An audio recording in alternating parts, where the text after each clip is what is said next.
Moving to a new neighborhood in your later years carries a certain weight, a quiet hope for peace, friendly faces, and evenings spent in calm reflection.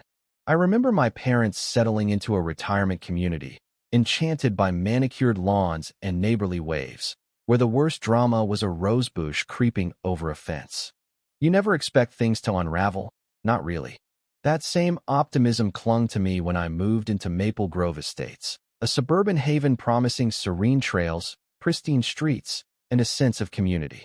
The brochures didn't mention the suffocating grip of the homeowners association or the woman who wielded it like a scepter. My phone buzzed with a voicemail that shattered the illusion, a voice sharp with venom. "This is Lisa," it hissed.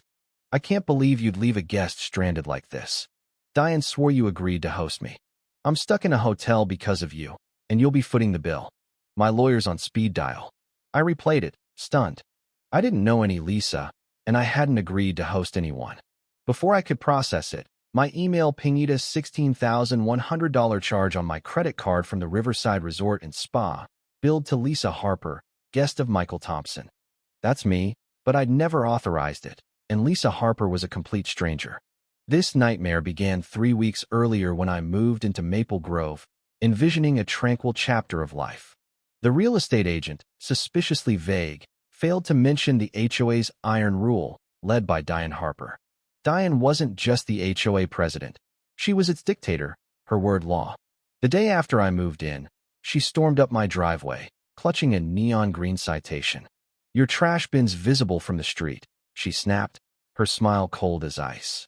"That violates Section 4.2 of the bylaws."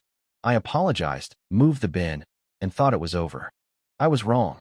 Within a week, she cited me for overwatering my lawn, parking a landscaper's truck too long, and me favorite for an unapproved doormat shade. It was taupe. During one of her unannounced inspections, she dropped a bombshell. Her niece was moving to town and needed a place to stay. "You've got that big 3-bedroom all to yourself," she said, her tone syrupy but predatory. Alarm bells rang. I smiled politely, dodged the suggestion, and made it clear my privacy wasn't negotiable. Yesterday, while I was at work, my Ring doorbell app lit up. Motion at my front door. I opened the feed and froze. A woman in her mid-20s, face twisted in fury, pounded on my door, jiggling the handle. "I know you're in there," she shouted, her voice matching the voicemail I'd later hear. "Aunt Diane said you'd let me stay? Just give me the code." When no one answered, she marched across the street to my neighbor, Tom. My camera caught every word. Tom, ever kind, explained I was at work. "He should have left the code," she yelled. "Aunt Diane promised I'd stay here. I'm not sleeping in my car, so he can pay for wherever I end up." She stormed off to a shiny new BMW with out-of-state plates and peeled away. I was still reeling when my doorbell rang.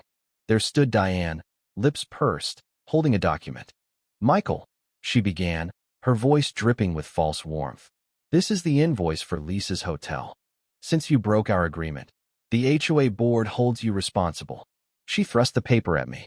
I took it but stood firm. "Diane, there was no agreement. I never agreed to host your niece." Her smile vanished. "We discussed it during my landscaping visit," she snapped. "You said it was fine. The board's already ruled." My patience snapped. "I'll need the board meeting minutes," I said, voice steady. "And I'll contact the board president directly." Her face flushed scarlet. "I am the president," she spat. "The bylaws state verbal agreements with HOA officials are binding." She spun on her heel and stormed off. I pulled up my security footage. There was Lisa, circling my house 3 times over the past weeks, testing the garage keypad, even trying to crack my lockbox. This wasn't entitlement, it was attempted breaking and entering. I'd had enough. I called the non-emergency police line, reported the credit card fraud and trespassing, then emailed the entire HOA board 5 members with links to my footage and Diane's invoice. Within an hour, 3 members replied, horrified. None knew of any agreement. Sarah Lee, the treasurer, called me. "Michael, I'm so sorry. Diane's been acting alone for months. This is beyond the pale. We're holding an emergency meeting tonight. File a police report." The next morning, as I worked from home, 2 officers appeared at Diane's door. From my window, I watched her gesticulate wildly, face reddening. 20 minutes later, they knocked on my door. "Mister, Thompson, the female officer said, "We've spoken with Mrs. Harper and her niece. Based on your evidence and their statements, we're pressing charges." I blinked. "Charges?" The male officer nodded. "Mrs. Harper claims it's a misunderstanding, but the credit card fraud is undeniable.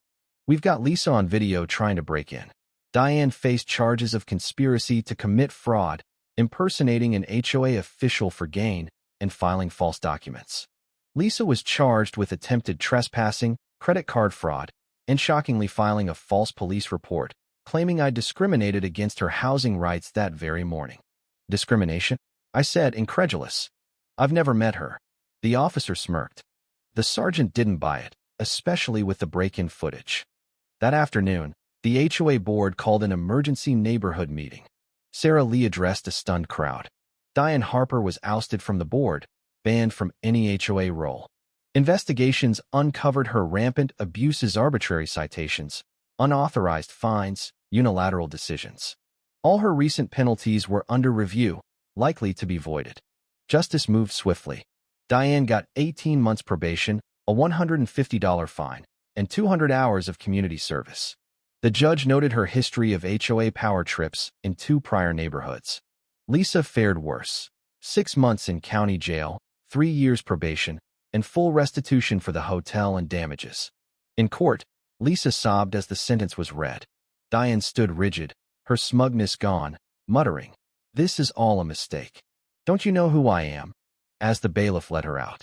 Maple Grove Estates knew exactly who she was now, a tyrant dethroned, her schemes exposed, leaving the neighborhood to reclaim its peace.